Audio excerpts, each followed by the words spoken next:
Well, hello, everybody. Welcome back to the EntreMD podcast. I am excited, and you'll go like Dr. Una, you always are, and I am. And I'm excited that you're listening. And I'm super excited because I have an amazing guest here. He's amazing for a number of reasons. One, he's from the UK, so you get to hear the most beautiful accent ever, and it's going to be fun.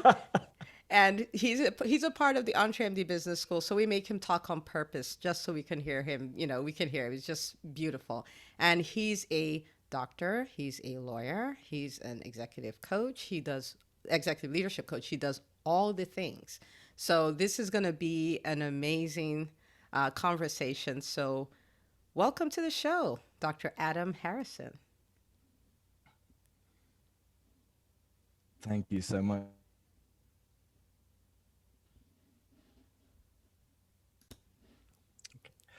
Yeah, thank you so much for having me. This is kind of surreal for me. In a really, really good way. I started listening to your podcast about a year ago, and I can't believe that 12 months later, I'm a guest on the podcast. That's just crazy to me. I'm struggling to comprehend that at the moment. Um, yeah, it's a bit like you know discovering a new musical band or group or something that you start following, and they start off quite small, and then they get huge, and 12 months after you discover them, they invite you on stage at a concert to jam with them. That's kind of how I'm feeling at the moment. This is Oh, yeah, it's wow. amazing for me. I love it. That is so cool though. That is really cool. And I think I remember you saying you heard my interview on Dr. Me First with Dr. Aaron Wiseman. Was that It's, was yeah, that who it was? And then you that's came over. Well, yeah. I'm glad. I'm glad you're here. I'm glad you're here. I'm really glad to be here. Thanks so So much. tell the listeners a little bit about you. Doctor, lawyer, coach, whole nine yards. It's not as exciting as it sounds. I've been a doctor since 2000, so coming up to my 21st year, and I went into surgery and then went into family medicine, and had a real interest in medical law and medico legal issues and medical ethics and stuff. So I started exploring that and decided to go to law school. So I qualified as a barrister, which is like a legal counsel advocate in the States, person that does all the courtroom stuff. And that was 2013. But we just had our first child then. So it wasn't really a good time to go off and be a very junior lawyer with a pittance of an income and all of that, long hours for not much reward. So yeah, I just decided to carry on in medicine, but try and use my law qualifications to do some other things. And I put myself out there as a medical legal advisor to some local organizations. And then it sort of inadvertently turned into a medical leadership career, which was brilliant. And then as a part of that role, I was coached and just thought, this is the best thing since sliced bread. It was not a kind of cheesy exaggeration to say it was life-changing. I discovered what my values were, like in actual words, rather than just a feeling in my heart as to what was guiding me in life. And that was really transformational. And I just thought, I think I can have more of an impact in this world, coaching people than being their doctor. So this is where I am now, working with doctors. I'm now, as you say, one of your students at the EntreMD Business School, EBS we call it. I'm a physician entrepreneur. Never thought I'd be an entrepreneur.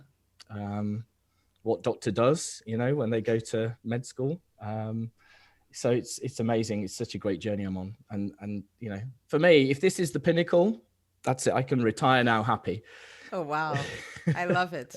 I love it. Now, it's interesting that you said that coaching is the, best thing since sliced bread, and it inspired you to embrace coaching, not just being coached, but to coach others. And you're like, wow, I can help people with this more than I can as a doctor.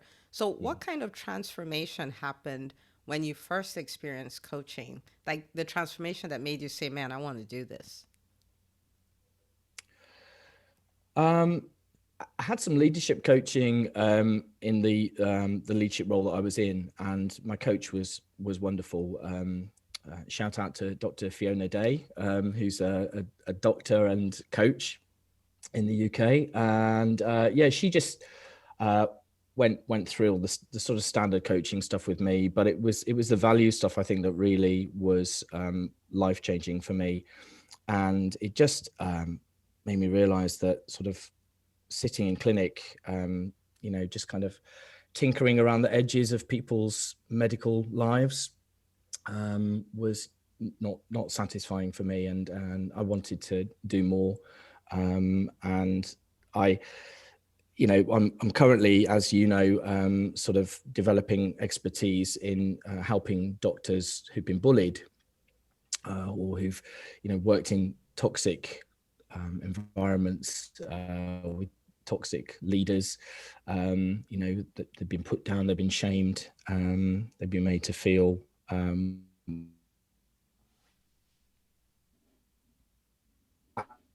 out of a role that I had in Australia last year where I was tutoring Indigenous medical students, and one of them was bullied by one of her attendings on the ward in front of everyone. And this was her first ever clinical placement. And when she turned to me for advice, it was like a lightning bolt hit me. It made me relive the emotions of all the bullying that I'd been subjected to over the years. And I just thought, I have to do my bit to help. And if not me, then who? So that's where we are.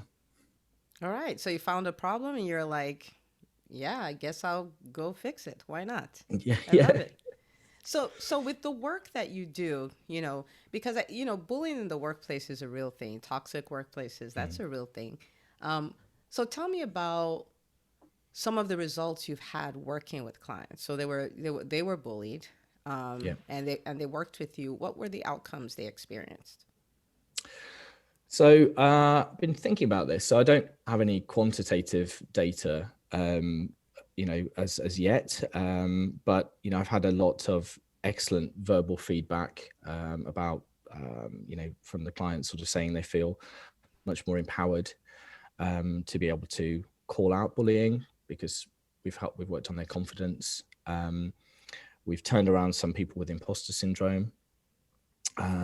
Made people feel more comfortable in saying no and not tolerating bad behavior, being more comfortable with conflict, because a lot of doctors are very bad at conflict because we're people pleasers, as you know. So we sort of shy away from that.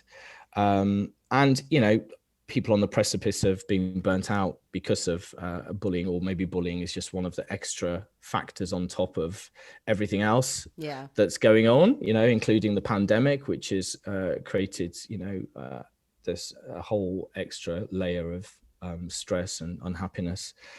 It's perhaps made a little bit of difference towards that as well. And if there are some doctors who have perhaps wanted to change career as a result of the treatment they've received at work, then I've been able to help them with that. So lots of positive outcomes, good verbal feedback, good testimonials and recommendations on LinkedIn, my social media platform of choice.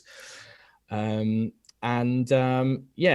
when I get enough of a cohort, I will be able to look at it in more detail. But I'm doing other general coaching as well at the same time. And also organizations are starting to reach out to me. So I've got a gig coaching a pediatrician in the UK, and doing a half-day workshop with all of his colleagues around the issues, Oh, wow, so that's great. they can spot it. Yeah, so these things are coming out of the woodwork. But I mean, once the floodgates open, once people kind of realize there's someone out there doing this, hopefully I'll be the go-to. Sounds like you will be. So I have a fun question for you. In the U.S., in general, entrepreneurship is embraced more than it is in the UK. I think Mm-hmm. that's a general statement, but I think I can say that. Now, physicians and entrepreneurship, not quite a thing, right? Like a lot of physicians who are entrepreneurs before this time, felt weird. Like you're a doctor, Yeah. what are you doing? Yeah. How much weirder is it in the UK?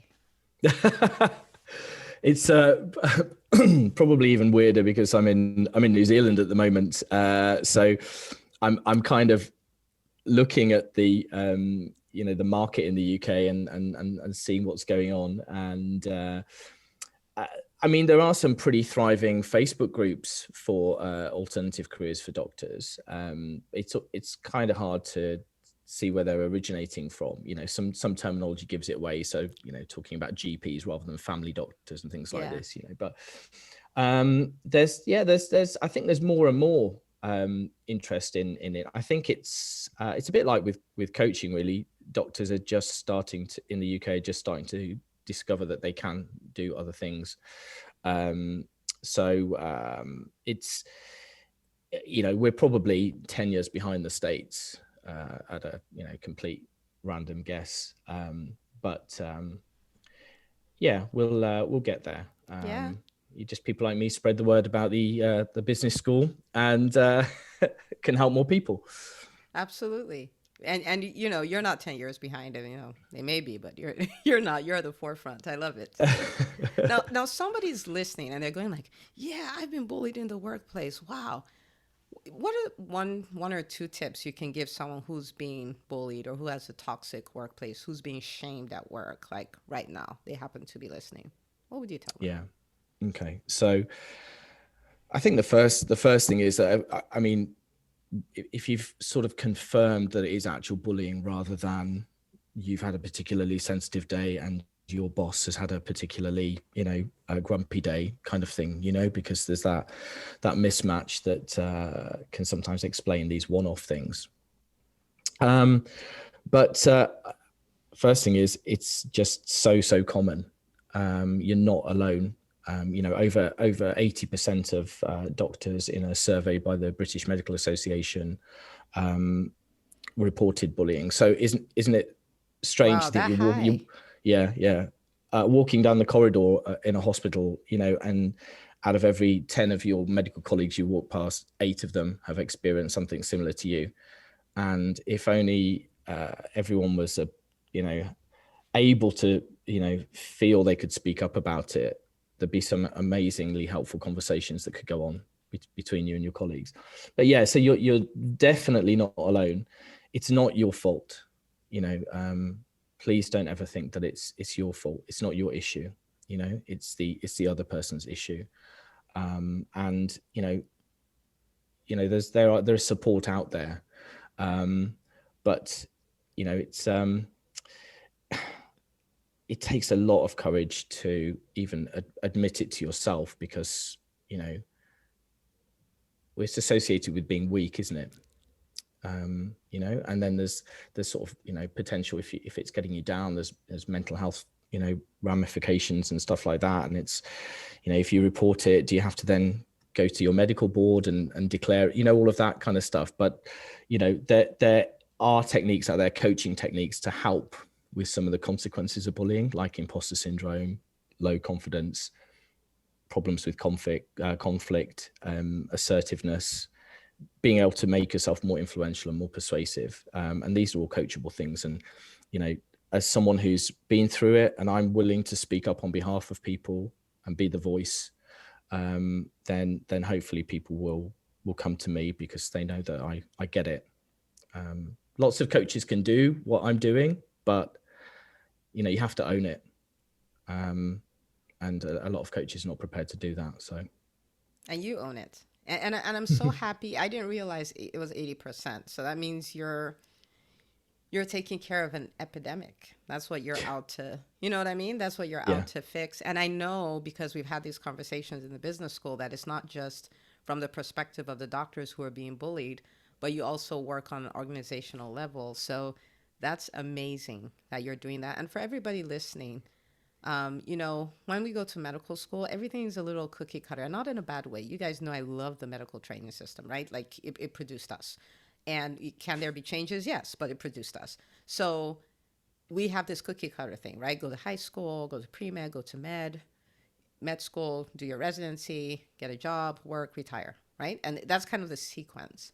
But when you come into entrepreneurship, you can really look at a problem that is a problem you're so passionate about and that you don't forget about. Like Dr. Adam here, he talks about toxic workplaces every single time you touch him. This is what comes out.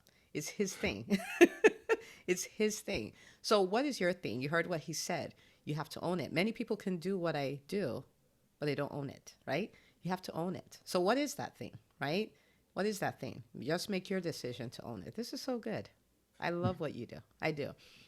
All right. So now with you did all these things, and then you found coaching, and then you started doing that, and then you found the podcast, and then you came to the business school. So what was the reason behind you? And guys, I have no idea what he's going to say. What was the reason for joining the business school? So I only actually finished my coach training in early September, but as I said, I've been listening to your podcast since April last year. So, and you know what it's like at a coach school. You learn how to become a coach, but you don't learn how to become a business person or an entrepreneur. To be fair, my institution had a stab at it. They gave us a couple of modules that was just written content on marketing yourself and going through the nuts and bolts of setting up your business. But I thrive much more on that kind of face-to-face teaching, being in a group, and kind of being a bit spoon-fed. I'm not so great at the old self-directed learning, sitting down with a 60-page thing about how to approach the government to set up your business and stuff. It was just not doing it for me. So excuse me, at that stage I was actively looking for some business coaching, and loads of these people come up in your feed on Facebook, don't they? Kind of it's interminable, and I kind of had a conversation with one of them, but it was I think it was in around the October. You were talking about the new intake of the business school, and then at some point, some weeks later, you did me a big favor. You basically said, this is the introductory rate, and you've got like 24 hours or whatever to commit. And that's what I needed. I respond well to deadlines. So I was like, oh, crikey. Okay.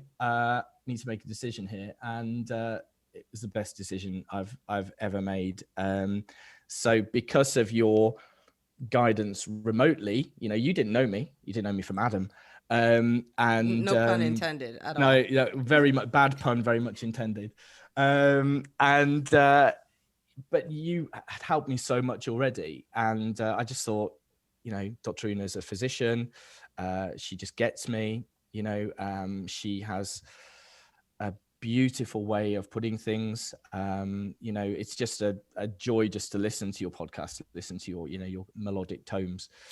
And it's just, I just thought, well, God, if I could have her coaching me, then that would be amazing. So and that it has turned out to be amazing. And it's you leading all of us, and a lot of us are coaches within the group as well, and we're coaching each other, and it's just the most amazing environment. I could wax lyrical about EBS if you want me to. I'm quite happy to. There's so much it has to offer. I mean, your great leadership and your style is somewhere between the carrot and the stick. You're challenging, but not too challenging, which is good. Perhaps I need to be nudged a bit more, but there are little reminders. Yeah, you've done your YouTube videos. Yeah, you've done your TikTok. Yeah, come on. But it's what we need, and we have each other to, as I have like 75 other accountability partners in the group, and apart from the amazing sort of wisdom from yourself, the collaboration opportunities and the networking opportunities are just mind-blowing. I mean, not only have I received paid work through contacts at the business school, I've also loads of other collaborations that have led to things. So a clubhouse room that I do with Stephanie and Rashmi, you know, Amelia heard me speaking on that and offered me some coaching work because of that. And I would never have heard of the Leverage and Growth Summit if I hadn't been in the EBS. And I've made so many contacts through that, you know, and, you know, something may come of one of those contacts. But yeah, you just have to put yourself out there, be speculative, be opportunistic, embrace it. I mean, I could have thought, oh, it's an American group, it's not for me, you know, Yeah, but yeah. like, there's nothing like it in the UK. So, you know, you are a pioneer.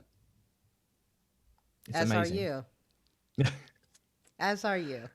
Yeah, that is so good. Thank you for sharing that. That's really cool. And you've That's been true. a rock star about putting yourself out there. Like so let's do this, right?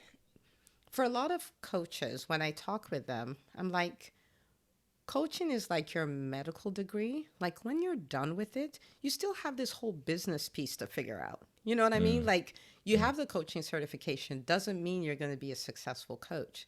You still have to put yourself out there. You still have to Yeah. let people find you. You still have to tell people what you do. You still have to clarify your message. You have to do all these things. So, what would you say to the person who's out there who's a coach but doesn't have clients, doesn't have enough clients, Mm. and they're not really putting themselves out there, right? What would Yeah. you tell them? Yeah.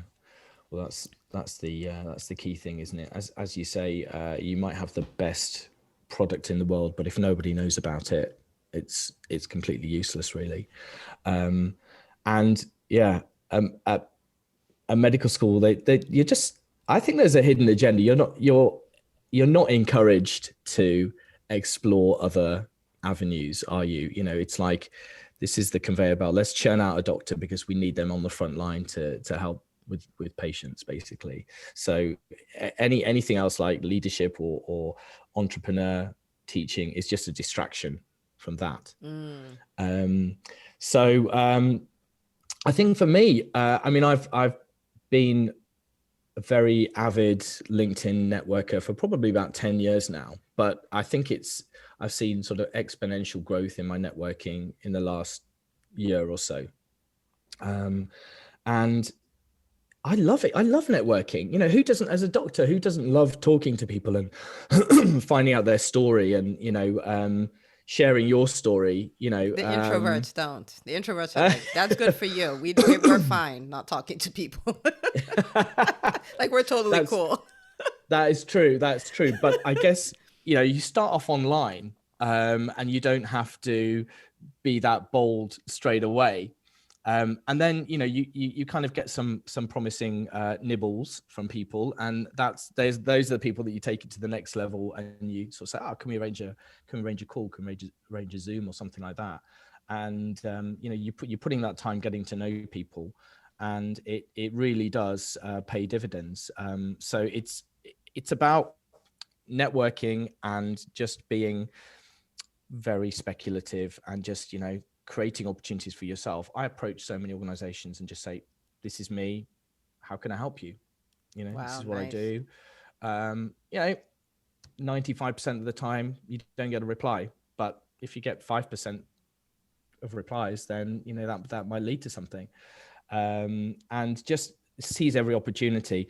I'm not quite there with the sort of saying yes to everything yet. But you know, I say yes to a lot of stuff. You do. How many podcasts have you been on? I don't think you even know. Do you Yeah, know? yeah, that's true. You don't know, I don't right? know, 15, Yeah. 20, I don't know. I Yeah, you don't don't know. know. You don't Yeah, but know. I love talking, so, you know, what can I? Yeah, but this is strategic talking, right? Because it's in a way to get the word out there about what you do, about what your mission is. Yeah, People who you can collaborate with, people you can work with directly, people who can open other doors for you. They find you yeah, when you speak that way. So yeah, that's amazing because yeah. you're because I'm like He's like, oh, Clubhouse. I'm like, okay. Oh, I'm on this podcast. Okay. And all of a sudden, for some reason, these people are just reaching out to me. I'm like, how in the world do you think this is all of a sudden? Like, for some weird reason, you are triggering all of this. Yeah, you're So right. You're right. it's so good to see. So good. You're So, right. what would you say? So, this is 2021, right smack in the middle of a pandemic. And we are in the fourth month, almost at the end of the fourth month of the year. Mm. What has this year been like for you as an entrepreneur? Uh, it's been an amazing journey already. I mean, the year started in quarantine in New Zealand on the 2nd of January. And it occurred to me that I had 3 podcast interviews in the 2 weeks of quarantine. And so, some of them are only just coming out. It's, yeah. And since then, I mean, I guess we've become more settled into the business school, because I think December was the first full month of my cohort. So, you know, I'd only had a full month then, and now we've had many more months and great sessions together. You know, every week we've had some fantastic group sessions, and you know, we've been exposed to so many brilliant speakers. You know, like Jessica yesterday. I mean, gosh, you know, That was wild. That was better than I wow. thought. Yeah. I mean, you know, to anyone that thinks, you know, it costs a lot of money to get to join the business school or something like that. It's just ridiculous amounts of value for money, because the people that you're bringing to speak with us are leaders in what they do, whether it's you know, social media stuff or other kinds of marketing, or you know, they are just phenomenal people that you're bringing to us. So thank you for that. But yeah, so we have you, and as if you're not an asset enough, we have the group, you know, the shared wisdom of the tribe, and I say tribe, and I really mean it. You know, when I moved to Australia, my tribe was basically disenchanted family doctors. You Oh, know, wow. some of the Facebook groups I belonged to were just so negative, so full of negativity, and people are sniping at each other. And you know, now I'm in this. There's nothing negative about the EBS. It's all positive, you know. And I have my tribe. I'm not a kind of, you know, semi-retired clinician now. I am a physician entrepreneur. That's what I am.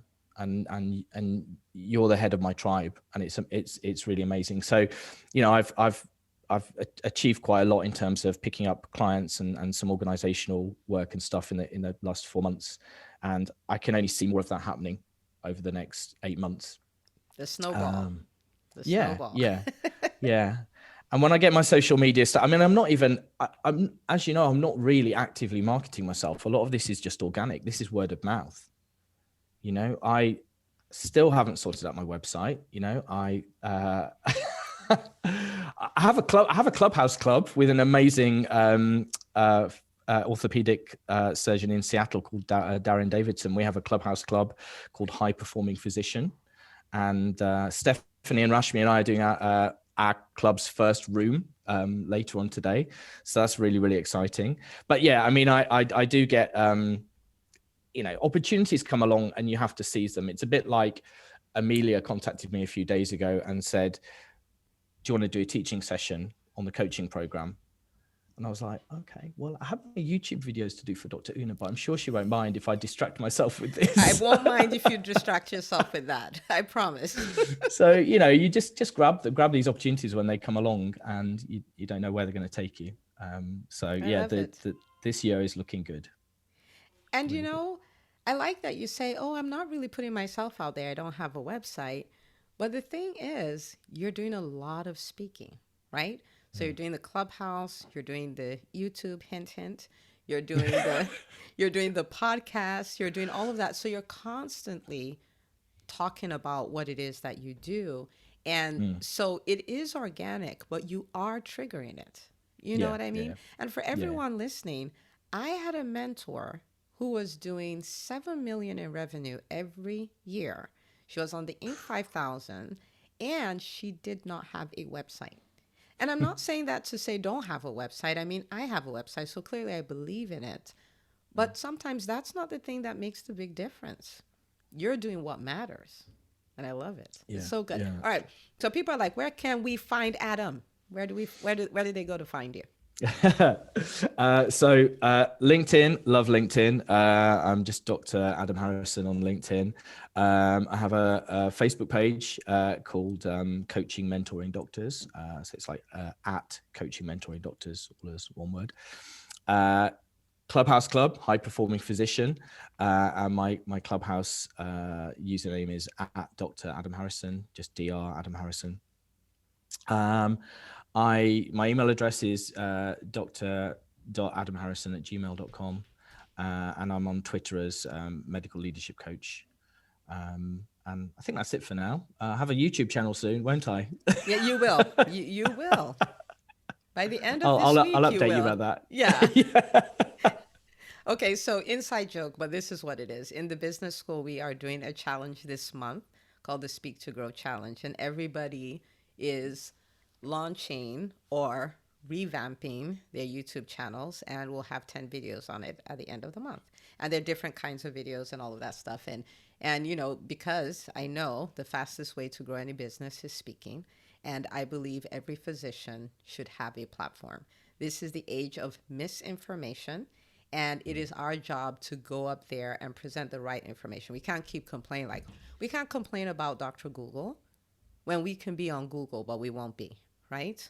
Like, Dr. Google is there, but we can go talk. There's a million of us. If we all talked, we can drown out Dr. Google, right? So anyway, so that's the whole inside thing, and that's why he's saying he'll have a YouTube channel, won't he? Thank you so much for coming on. This is so valuable, and I want to really say that I appreciate what you do for the physician community, because if every one of us tackled a problem that we always noticed and we were passionate about seeing it being resolved, then the experience for us as doctors will be so much better. And, you know, setting the example for coaches, you know, like, you've learned coaching, you are certified, and now it's time to put yourself out there. That's not, now it's time to get a business education so you can make this work. So I'm happy for all of your successes, and I can't wait for all the other stuff we celebrate, because you know, you're taking so many actions that at some point you're going to create this giant snowball, and it's just going to keep getting bigger and bigger and bigger. I'm so happy for you. So good. Thank you so much. Thank you. Yeah. That's So really kind of you. for everybody listening, go follow Dr. Adam Harrison. And if you're on Clubhouse, go to his club and, and hang out with him. And if you experience, you know, bullying in the workplace and all that, follow his work. This is not just a business for him. This is his mission.